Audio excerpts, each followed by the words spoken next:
Voici sa parole pour aujourd'hui. Vendredi 31 janvier, osez la différence. Prenons l'initiative pour devenir des personnes qu'il nous a destinées à devenir. Romains 12, verset 6. La plupart du temps, vous découvrirez l'appel de Dieu pour votre vie en étant différent des autres, pas en voulant vous identifier à eux. Écoutez, prenons l'initiative pour devenir les personnes qu'il nous a destinées à devenir, sans nous comparer les uns les autres ou en essayant d'être quelqu'un qui ne nous sommes pas. Paraphrase de Romains 12, 6. Ceux qui méritent une place dans votre vie ne se sentiront jamais menacés par la qualité unique de votre caractère ou de votre appel divin. Ils auront la maturité de comprendre qu'il faut beaucoup de musiciens et d'instruments différents pour former un orchestre. En revanche, ceux qui ne font pas partie de votre vie essaieront toujours de vous couler dans le même moule qu'eux, parce que ce n'est que de cette manière qu'ils pourront vous juger ou vous contrôler. Bien des gens ne vous comprendront pas, mais ils ne seront pas censés le faire. Ne gaspillez pas la seule vie que vous avez en essayant de gagner l'approbation de gens qui n'apprécient pas votre intégrité ni ne discernent votre valeur. Aimez-les, priez pour eux et allez de l'avant. Jésus a dit, le serviteur n'est pas plus grand que son maître. S'ils m'ont persécuté, ils vous persécuteront aussi. Jean 15, verset 20. Si un jour vous sentez que vous devez compromettre le destin que Dieu a dessiné pour votre vie, alors le prix de ce compromis est beaucoup trop élevé. Refusez de le faire. Pourquoi ? Parce qu'en fin de compte, vous serez jugé selon un seul critère. Comment vous avez réagi à l'appel divin et non pas comment vous avez réagi aux souhaits des autres humains concernant votre vie.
il est consolateur et agira en ma faveur, car j'ai la certitude dans mon cœur qu'il délivrera. Vous êtes branchés sur les ondes de la radio Respiration FM, un moment de prière sur nos ondes.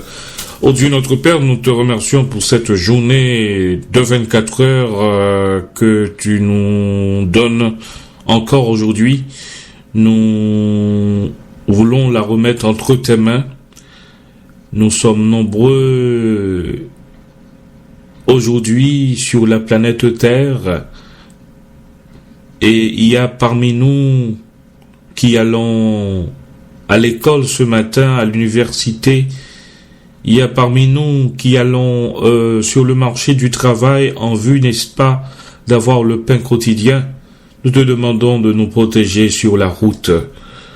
Ô Dieu notre Père, entre tes mains, nous remettons les partenaires de la radio Respiration, la première église baptiste de Port-au-Prince, l'église évangélique des disciples, la première église baptiste d'Olmsted, l'église baptiste de Leisure City, ô Dieu, toutes ces églises-là qui ont une place princière sur les ondes de la radio Respiration, nous te demandons de les bénir et de bénir aussi le ministère de tous ces pasteurs titulaires de ces différentes églises. Oh, nous te prions pour nos frères et sœurs bien-aimés qui écoute Radio Respiration, permet que ce ministère soit pour un sujet d'allégresse, d'édification et de joie.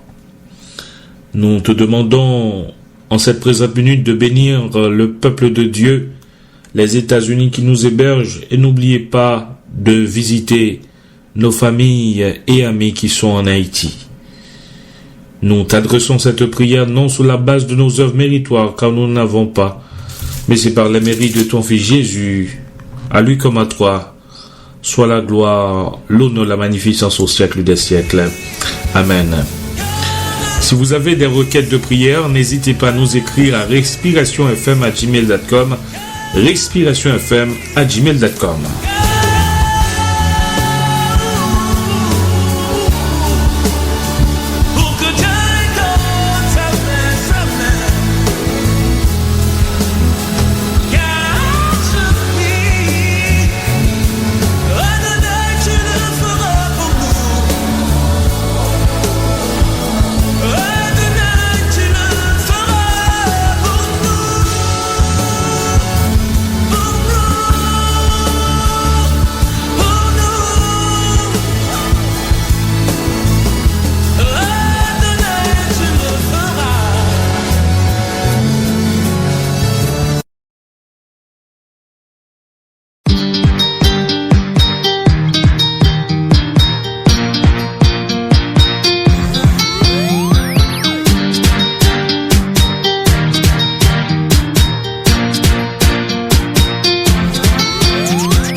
Vous êtes branchés sur les ondes de la radio Respiration FM, votre station de prédilection. Dans un instant, coup d'œil sur l'actualité mondiale.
maintenant l'actualité mondiale sur les ondes de la radio Respiration FM, votre station de prédilection à Washington. La Maison-Blanche a présenté jeudi un plan visant à améliorer la sûreté du transport maritime et de l'exploitation économique de l'Arctique, où la navigation et l'industrie minière sont appelées à se développer à mesure que le climat se réchauffe et que fondent les glaces. Le plan de l'exécutif américain a été rendu public le jour même où Royal Dutch Shell annonçait qu'il renonçait à des forages prévus cette année au large de l'Alaska à la suite d'une série de déboires coûteux survenus dans des conditions climatiques extrêmes. Dans la ville parisienne, le nombre de personnes vivant dans la rue a augmenté de 50% entre 2001 et 2013, a déclaré vendredi Christophe Robert, délégué général adjoint de la Fondation Abbé Pierre, qui publie son rapport sur le mal logement en France. Selon cette étude annuelle de la Fondation Abbé Pierre, dont l'appel à lutter contre le phénomène des sans domicile fixe, des SDF, a été lancé il y a 60 ans. 3,5 millions de personnes sont mal logées en France en 2014. Nous allons maintenant à Port-au-Prince. Récemment, on fait comprendre que une secousse sismique, c'était lundi 20 janvier, qu'une secousse sismique de 3,3 degrés sur l'échelle de Richter a été enregistrée. La secousse n'a pas provoqué de dégâts matériels. C'est la fin de notre coup d'œil sur l'actualité mondiale. Vous êtes branchés sur les ondes de la radio Respiration FM, votre station de prédilection.